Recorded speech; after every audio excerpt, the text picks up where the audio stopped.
Welcome to Bloor Central, friends. This is the online edition of Sunday Word. Each week we get together at Bloor Central to seek God together at 10 a.m. We do it right here, 789 Dovercourt. Some can't make that, and so we're happy to provide these online Bible lessons through our YouTube channel.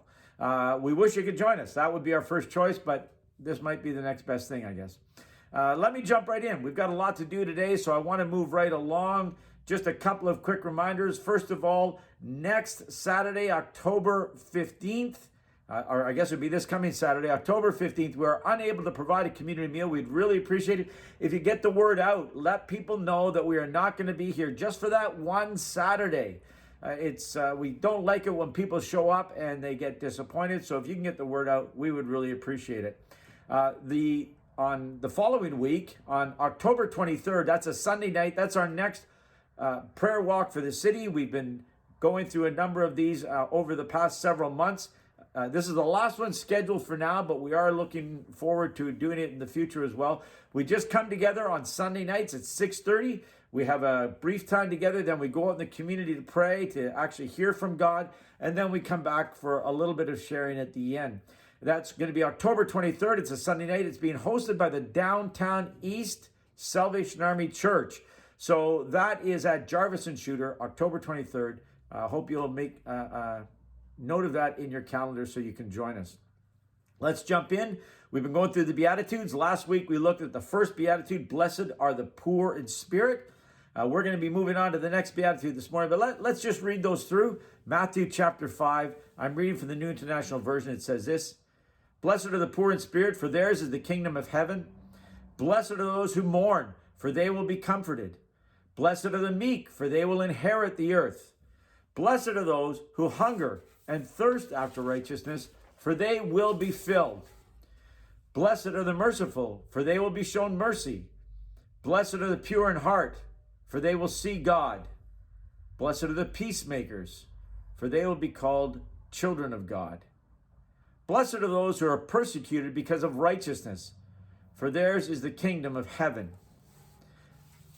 You know, as we look at this second Beatitude, this might be, I've wondered this week, if this might be the most important Bible lesson I ever do at Bloor Central. Maybe the most practical, I don't know. The reason I said that, I mentioned a few weeks ago when we were speaking about brokenness, how each person in their brokenness deals with pain. It's something that all of us face in one way or another. Rich, poor, black, white, old, young, we all face pain. But what Aaron White suggested in his book that we've been using as we go through the Beatitudes, everyone from every background in our society is familiar with pain, but we are all growing increasingly unfamiliar as a culture with how to handle it emotionally, psychologically, socially, and spiritually. You know, what ends up happening is we don't want to face the pain, so we attach ourselves to some kind of behavior, something that's going to help us dull the pain or ignore it or cover it up or even just distract us from it, just so we don't have to think about it anymore. And what ends up happening, those things that we attach ourselves to can become extremely destructive. It could be drugs or alcohol or overspending or overeating or overwork or pornography or gambling, etc., etc., etc. It goes on and on. Many different ways in which we avoid facing the pain by attaching ourselves to something else. And this is why I wonder whether this Beatitude is the most practical, because this Beatitude really addresses how we can be facing the pain in our lives. Before I get into it, I guess I've already gotten into it, but before I actually get into it, I do want to, just review a couple of things that we're doing at Bloor Central as we go through these Beatitudes. These are really laying a foundation. We're trying to understand, we're trying to repurpose and focus at Bloor Central as to what we are about. And we want to use these Beatitudes that Jesus declares at the beginning of his teaching on the Sermon on the Mount, this declaration of what it is to live a blessed life. And so we're using these as the foundation. Now, like any foundation, we need it to be complete. If we have some people that are doing this and some that aren't, and some are into it and some aren't, then what ends up happening, we as a people don't have that unity of purpose. And so it's extremely important to us that all of us are paying attention to all of the teaching. The other thing about the Beatitudes is you find that they build on each other. You know, in order to really understand what blessed are those who mourn is all about, you need to understand what it is to be poor. That in fact, you know, we spoke last week about the fact that we acknowledge our own spiritual poverty. There's nothing in us that can fix the brokenness in our lives. And so it's very important that all of us are doing all of the teaching. That's one reason why we are providing this online resource as well, just so that if you can't make it or if you fall behind, you have a chance to, you know, pick up on, you know, what's going on. The second thing that I wanted to mention as well, and I've mentioned this in the past, is that, you know, we really do want you to be memorizing this passage. You know, blessed are the poor in spirit, for theirs is the kingdom of heaven. This week, blessed are those who mourn, for they will be comforted. You know, I said previously, like, if I was to offer you $1 million to memorize these verses, I'm pretty sure most people would do it for $1 million. But what I want to suggest to you is God is offering us far more than $1 million to really understand what it is to live a blessed life, to be able to sort of meditate on it and think about it as we go through the week, and as in our minds that we can actually recognize the ways in which these values of the Beatitudes can be put into our lives. And so I do want to encourage you to be really focused on trying to memorize each one of this passage from Matthew 5, 3 through 10. So what we want to do now is move into this this beatitude of blessed are those who mourn. And as you know, we are taking a picture each week. We're examining it. We're discussing it, and then we will be putting them on the wall. Last week, the blessed are the poor is on the wall in our church, in the chapel right now. This is blessed are those who mourn. And in this picture, you can see that there's this young boy, this small boy. He's very skinny to sort of illustrate. Again, he's weak. This is a boy that does not have a lot of strength. He's not someone that we would look on as someone that has a lot of strength in himself, kind of connecting itself with last week's one about, you know, blessed are the poor in spirit, those that really we don't have any power ourselves. Step one, I am powerless. So here is this young boy, and his dog has died. I don't know if you can see that down in the corner, and he's literally just weeping uncontrollably. He's come to what appears to be his mother, maybe his aunt, and or some sort of person that he's comfortable, that he feels safe with, and he's literally just unloading all of his pain, the pain that he has felt in his loss. Now, maybe some of you have lost a dog, and I know that can be pretty traumatic. I know that all of us at some point have experienced some sort of loss, some death that has really caused us pain. Whether it's a person that we love, or it's a hope that we had, or a dream that we had, we've all had this experience of deep, deep sorrow, which is being expressed by this young boy. His weakness, his small stature is contrasted by his, you know, the person that he's come to. We'll assume it's his mother. His mother, who is big and who is literally just wrapped around him. This love has wrapped around this boy, and he's grabbing on. You can see with his hand, he's grabbing onto this love and literally just laying out all of his pain, letting it go. This woman that he grabs on, his mother, is intentionally dressed with what looks like maybe a house coat or something. She's got slippers on. She's at home. This boy is in a place of security, a place where he feels free to literally let his pain go. The other thing that we would notice here, in each one of the corners, I don't suppose you can see it on this video, but when you see it in the church, you'll notice each one of the corners has a picture of a pair of hands that have cupped a small sparrow that has fallen. So this is a reference to a couple of different passages in Isaiah and also in Luke. I'm just trying to look for the reference here, but there is this image of a God who cares for every little thing, and he's offering this protection and this comfort even to the sparrows. Sorry, I haven't got that passage written down. Where did I do with it now? Okay, so that's not going to work. All right. Oh yeah, here it is. Sorry. Yeah, sorry. It's Psalm 84 and in Luke 13:34. This we have this. We're told of this God who cares for all living creatures, and so we have this tenderness in the middle of deep, deep pain. All these references to the tenderness of God. And so, about 17 years ago, Karen and I were living in South Africa. We were very happy. We were planning on staying there for a long time. I honestly thought we were going to spend the rest of our lives there. We really enjoyed the ministry. And then our dreams were shattered. We found out that we, in fact, had to come back to Canada.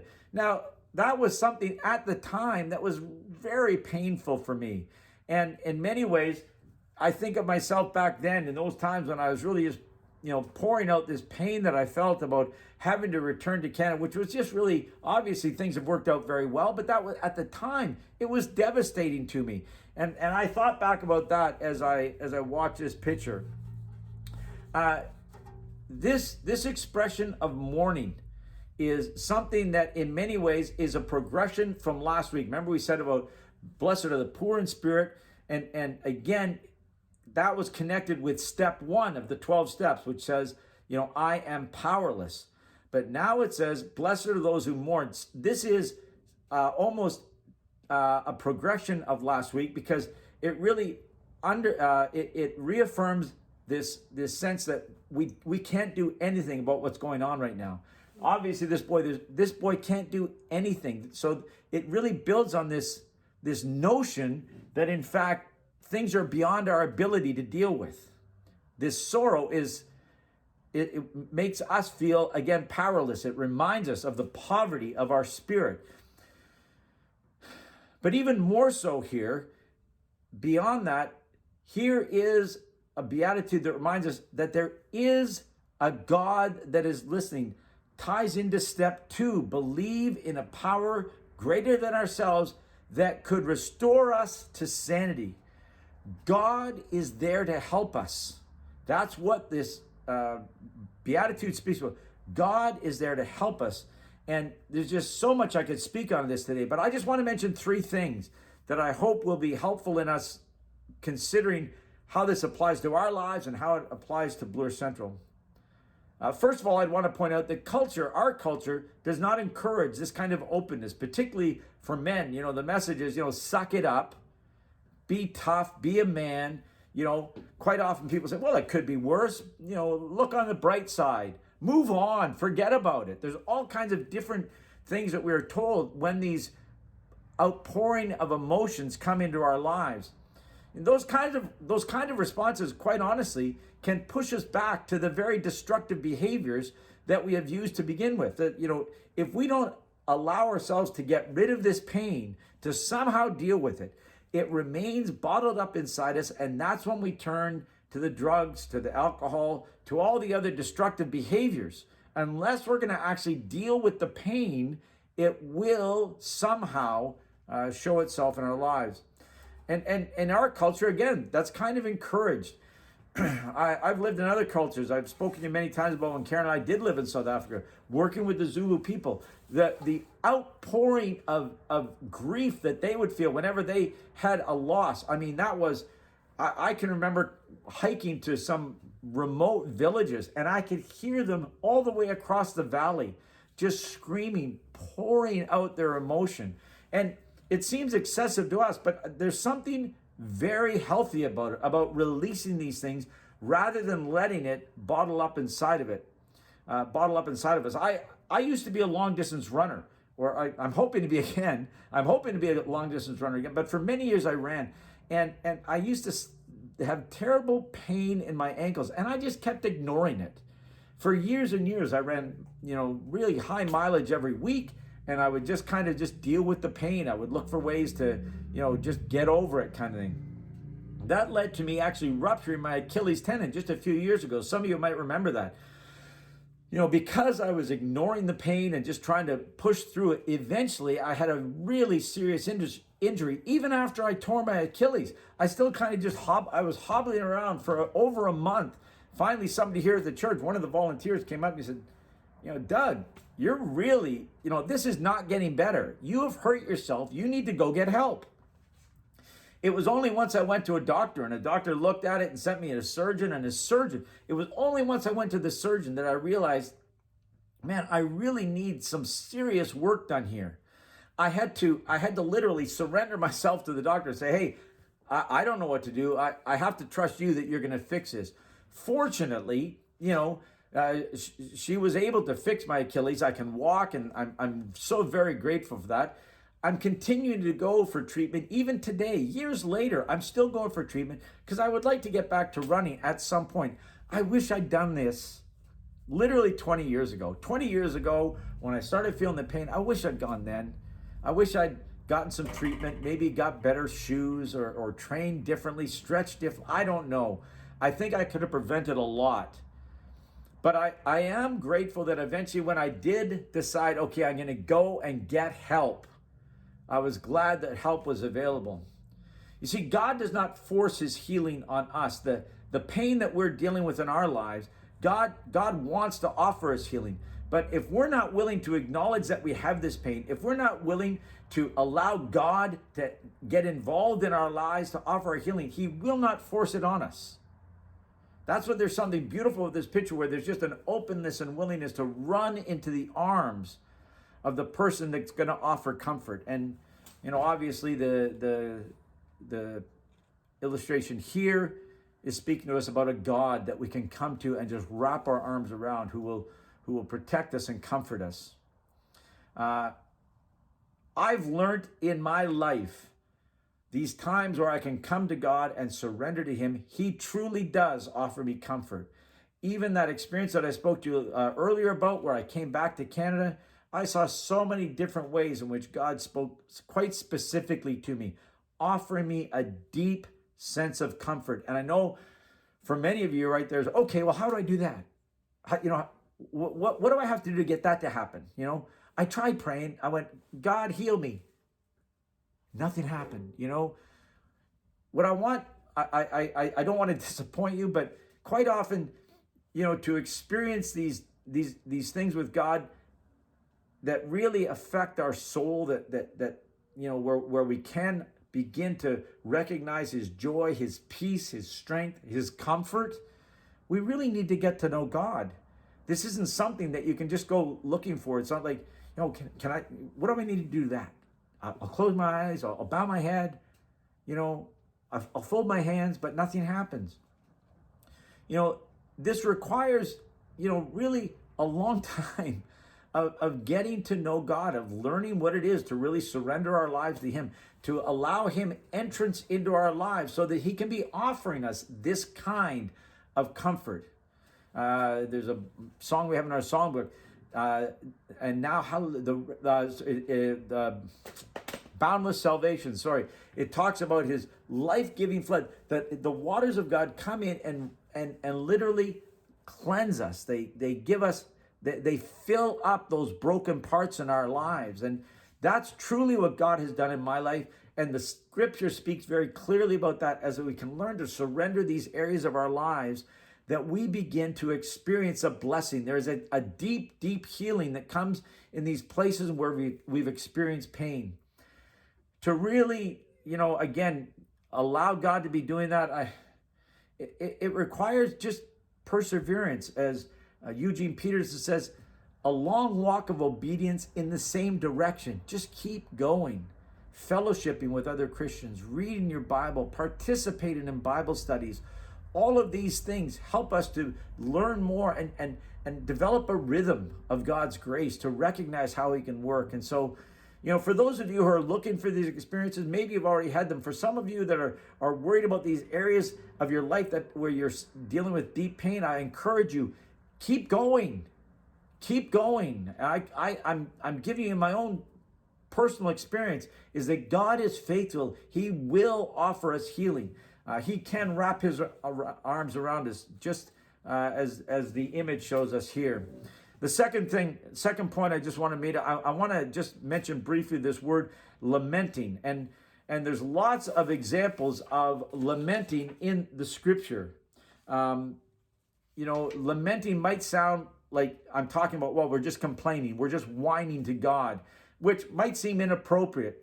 And to be honest, lamenting and complaining and whining even they might sound the same, but there's a very distinct difference, really important difference when we're talking about actually lamenting. Lamenting is not simply complaining. It's literally declaring to God that things are not right in the world. We know that, right? The world's broken, and it should frustrate us. It should make us angry. The world is broken, and we are broken. And believe it or not, it's inappropriate for us to just tell God that we're okay with that. We're okay with that, God. That's fine. You're in control. No, there are things that should really bother us. But when we lament, and this is so important, okay? When we lament, we see in the scripture, particularly, that even as they speak to God, when they're confronting God, they never let go of this kind of insistent belief that God can do something about it. We don't come to God lamenting just because we want to complain. We come to God saying, God, you can do something about this. I am calling you. I'm calling on you. And it's not just speaking about the world. It's speaking about the sin in my life as well. Lord, I'm calling on you to do something because this is not right. This broken world, we desperately need you. And so, that's really what the key aspect of lamenting is that we remember that God can do something about this. And we're not going to give up. It's not right that the innocent suffer. It's not right that, people live in poverty. I love it in Lamentations. Lamentations 3. Well, Lamentations is 5 chapters. And the first 2.5 chapters is full of lamenting. It's really, really kind of depressing in many ways to read it. And as you read through, it says in chapter 3, verse 19, it says, I remember my affliction, my wandering, the bitterness and the gall. I well remember them, and my soul is downcast within me. Can you hear the deep discontent? I'm not happy with the way things are, Lord. This isn't right. And then it goes on. There's a real turning here. In verse 21, it says, yet this I call to mind, and therefore I have hope. Because of the Lord's great love, we are not consumed, for his compassions never fail. They are new every morning. Great is your faithfulness. You see, the whole thing turns around there. Yet this I call to mind. Even as I see all of the bitterness and the things that really are causing me to be downcast, I intentionally bring to mind the faithfulness of God, and therefore I have hope. See, lamenting isn't just, we know those people, right? That just won't stop whining. They seem to just spend all their lives talking about all the things that are going wrong in their lives. Yeah, you see them coming down the street and you try to avoid them just because you know it's going to be something else. It was their leg last week. This week it'll be their neck or their back. It's always something. But when we're lamenting, we come before God, but we never forget that God can do something about this. And we acknowledge that in the way we come to him. And if you read Lamentations, I believe at that point, the whole nature of the book changes. He still continues to lament, but with hope, because he's called to mind the faithfulness of God. And so that's so important for us. It is not inappropriate for us to be lamenting. Let me give you a personal word of caution when we lament. If you want to come before God and lament about something, you better be prepared to do something. That's been my experience, that as we cry out about the injustice in our world or the brokenness, God is actually going to use us to do something about it. Years ago, I can remember when I was lamenting. I really believe I was lamenting before God. I was so upset about the situation of HIV/AIDS in South Africa when we were there, and the church was doing nothing, and I was really frustrated about it. And I remember in the middle of this talking with God, God said, I'm glad you brought this up. I'm paraphrasing now. I'm paraphrasing what God said to me in the car one day. He said, I'm glad you brought this up, Doug, because I've been meaning to talk to you about this. We have an AIDS orphan that you and Karen are going to adopt. Wow. What? We had 4 children. We were living, in a small town in South Africa, miles away from any family, extended family support. And now we're going to adopt another child. It was mind-blowing for me. It's changed my life. And that really came about because I was lamenting before God. That was how God chose to speak to me. So the 2 things I want you to remember about lamenting, number 1 is, as you lament, don't take your eyes off the faithfulness of God. Remember who you're talking to. And secondly, be prepared to do something. If you're not prepared to do anything, you better not lament, because quite often in my life, in not just the one I share with you, in many different cases, God has, as I come before God lamenting over something, God is pointing me to action. So I guess that, hopefully that we can talk a little bit more about lamenting later on. I'm sure we'll be discussing it here at the church. The last thing, this is something I've really been thinking about, particularly for us at Bloor Central. And I've been thinking about, we've been talking about how does Bloor Central, how can we become a place where people can move from brokenness into blessing? How can we really structure ourselves in that way?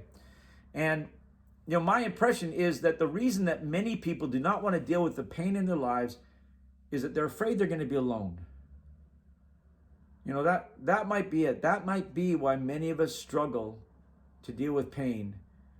We're just afraid of being alone. I've thought about this a lot. If we're really looking at being a place where people can move from brokenness to blessing, this has to be a place where people feel free to unload their pain. Some people think, well, you're following Jesus now. We're supposed to be happy, but Jesus showed compassion in several, with the sisters of Lazarus, when he was weeping over Jerusalem. Jesus shows compassion and he weeps. We know that. And so, we have to recognize, if we want to follow Jesus, we need to be recognizing that we have to we need to be entering the pain of other people. We need to be there to share their pain. Galatians 6 says, I'll read a few verses here from Galatians 6, because it's kind of an interesting little progression. It says, carry each other's burdens, and in this way you fulfill the law of Christ.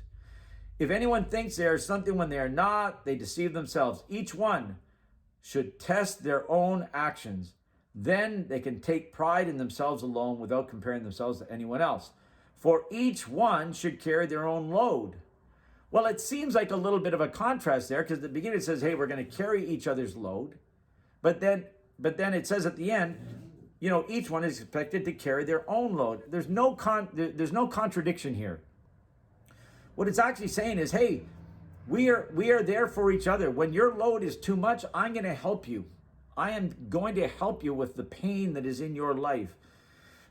That doesn't mean that I'm going to be carrying your load. I'm going to take responsibility that is yours. No, I'm just there to help you when the load gets to be too much. I really believe there's a strong call here for God's people.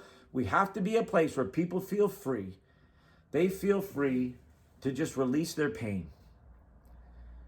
And it's in that situation, at Bloor Central, that I believe those are the people that we have to be, that we will be there in your pain. You're not going to be alone. We need to create this place where people are free to face their pain, to let it out, to let go. My dream is that for anyone that comes to Bloor Center, they're going to find out that as they face their pain, they won't be alone. One of the, on this point as well, we want to be with you in your pain, but there's also a story in the Old Testament that I think you'll find helpful. Jacob was a guy who'd made lots of mistakes in his life. He had to run away from his own family home. His brother was actually going to kill him. And he had to run away. He had to go to a place that he'd never been before. He didn't know what kind of greeting he was going to get. It was a relative of his mother's that he'd never met. It was all kinds of stuff. And Jacob was all alone, and he was realizing that he'd made a lot of mistakes in his life. I believe this is a moment of great pain for Jacob, as he had to run away from the life he knew to a life he didn't know anything about, recognizing it was its own silly fault. Jacob thought he was alone. And yet we read in Genesis 28:16 that God breaks through in that moment and reminds Jacob he isn't alone. In verse 16, Jacob said, surely the Lord's in this place, and I wasn't even aware of it. I want to tell you, sometimes we're not aware of the presence of God, but in those moments of pain, God makes himself available to us. And it's so important, for those of us that are spending our lives trying to run away from this pain, which really creates all kinds of destruction in our lives. It attaches us to the destructive behaviors. Quite often the pain, causes even deeper suffering, like with me when in my running accident. Over and over again, we see examples of that. And so there is this, there is this reminder that, we're not supposed to be facing this alone, and God will not leave us alone in our pain. When we're willing to acknowledge our own spiritual poverty, all the riches of heaven become available to us. When we're willing to acknowledge the pain in our lives, the healing power of God becomes accessible to us, and our broken lives have an opportunity to move from deep brokenness into blessing.